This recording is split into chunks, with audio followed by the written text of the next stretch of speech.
Selamat siang Bapak dosen dan teman-teman. Perkenalkan nama lengkap saya Titus Didi Musnaben dengan NPM 33210028, kelas 7A. Baik, di sini saya akan menjelaskan sedikit materi yang diberikan oleh Bapak dosen mengenai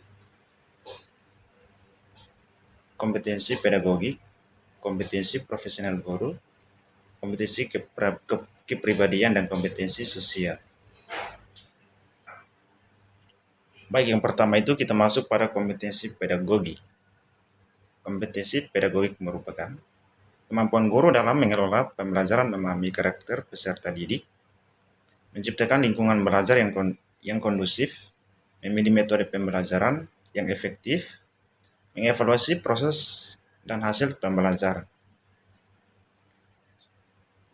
Yang berikut pentingnya kompetensi pedagogik: meningkatkan kualitas pembelajaran, membentuk karakter seseorang guru, menyiapkan peserta didik untuk masa depan, memenuhi tuntutan standar profesi guru. Yang berikut aspek-aspek kompetensi pedagogi, yaitu yang pertama, pemahaman peserta didik, yang kedua itu perencanaan pembelajaran, yang ketiga pelaksanaan pembelajaran, yang keempat interaksi dengan peserta didik, yang kelima pengembangan potensi peserta didik, yang keenam itu evaluasi pembelajaran. Pemahaman terhadap peserta didik mengenali karakteristik, minat bakat gaya belajar, dan kebutuhan belajar individu maupun kelompok, yaitu mengidentifikasi gaya belajar, mengenal minat, memahami latar belakang, dan memahami perkembangan kognitif. Yang berikut itu kompetensi profesional guru. Kompetensi profesional guru merupakan seperangkat kemampuan yang harus dimiliki guru untuk menjalankan tugasnya dengan baik.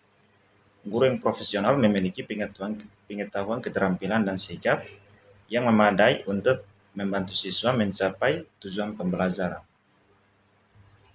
Yang pertama, penguasaan konsep. Guru harus memahami konsep dasar dan prinsip-prinsip keilmuan yang mendasari mata pelajaran yang diajarkan. Yang kedua, struktur kurikulum. Pengetahuan tentang struktur kurikulum membantu guru menyusun rencana pembelajaran yang efektif. Yang ketiga itu pola pikiran keilmuan. Guru harus dapat menanamkan pola pikir ilmiah kepada siswa seperti berpikir kritis dan analitis. Yang berikut itu kompetensi kepribadian.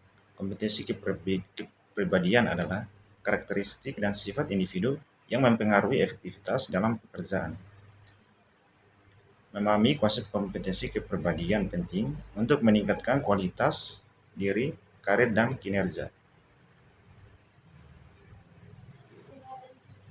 Baik, kita masuk pada definisi kompetensi kepribadian. Kompetensi kepribadian adalah kemampuan individu untuk menampilkan perilaku yang menghasilkan kinerja yang optimal. Yang pertama itu keterampilan interpersonal, komunikasi efektif, kerjasama, dan membangun hubungan yang positif. Yang kedua, motivasi dan dorongan, keinginan untuk memprestasi, dedikasi, dan etos kerja yang kuat. Yang ketiga, keterampilan kognitif, kemampuan untuk berpikir kritis, memecahkan masalah, dan belajar dengan cepat. Terakhir, etika dan integritas, prinsip moral yang kuat, kejujuran, dan rasa tanggung jawab. Yang berikut kompetensi utama kompetensi kepribadian. Kompetensi kepribadian terdiri dari beberapa komponen utama yang saling berkaitan. Untuk sifat kepribadian, karakteristik utama individu seperti ketekunan, konsentrasi, dan ketahanan. Berikut keterampilan sosial, kemampuan untuk berinteraksi dengan orang lain secara efektif, seperti komunikasi dan kolaborasi. Berikut nilai dan sikap, prinsip moral dan keyakinan yang mengarahkan perilaku tindakan. Yang berikut kompetensi sosial. Yang pertama itu pentingnya kompetensi sosial guru. Guru memiliki peran penting dalam membentuk karakter dan masa depan siswa. Kompetensi sosial merupakan faktor penting yang menunjang kualitas pendidikan dan membangun hubungan positif di lingkungan sekolah. Yang kedua, definisi kompetensi sosial guru. Kompetensi sosial guru merujuk pada kemampuan untuk berinteraksi dan bekerja secara efektif dengan berbagai pihak di lingkungan sekolah. Ini mencakup kemampuan komunikasi, membangun hubungan positif, berkolaborasi, dan menunjukkan kepekaan sosial. Yang pertama, komunikasi. Kemampuan menyampaikan pesan dengan jelas dan mudah dipahami. Yang kedua, kolaborasi. Bekerja sama dengan rekan kerja untuk mencapai tujuan bersama dan meningkatkan kualitas pembelajaran. Ketiga, hubungan. Membangun hubungan positif dan saling percaya dengan siswa, orang tua, rekan kerja. Yang keempat, kepekaan. Memahami dan merespon kebutuhan perasaan dan perspektif orang lain. Yang berikut komunikasi efektif dengan siswa. Guru harus mampu berkomunikasi secara efektif dengan siswa, baik secara verbal maupun non-verbal. Mereka harus dapat menyampaikan materi pelajaran dengan jelas, memberikan arahan yang tepat, dan mendengarkan dengan efektif.